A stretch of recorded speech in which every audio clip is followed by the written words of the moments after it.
Now, for you to have conjugated bilirubin, that's bilirubin that's already stepped into the liver.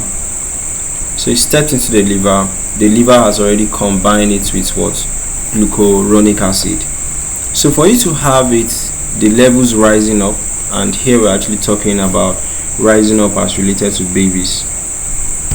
What are the possible things that could cause bilirubin that has already been conjugated to go up?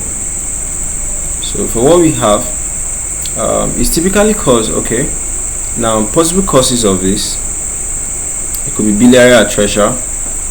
So it involves what? Progressive fibrosis and obliteration of the bile duct. So it means that the bilirubin came into the liver worked on it, but for it to go out and go into the intestine, there's an obstruction, okay. So neonatal hepatitis, it could be that there's inflammation of the liver, okay.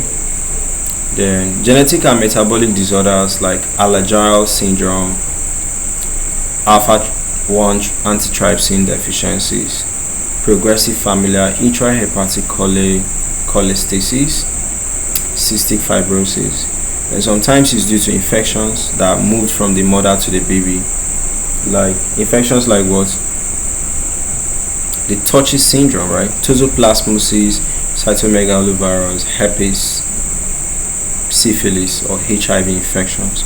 All of this could actually inflame the tissues of the liver. So sometimes it's due to total parenteral nutrition, okay.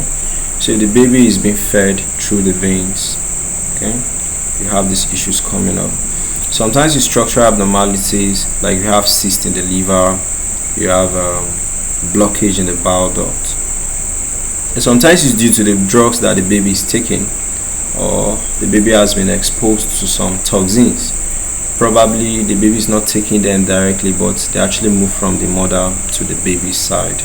So these are all the possible things that could make conjugated bilirubin to shoot up in a baby.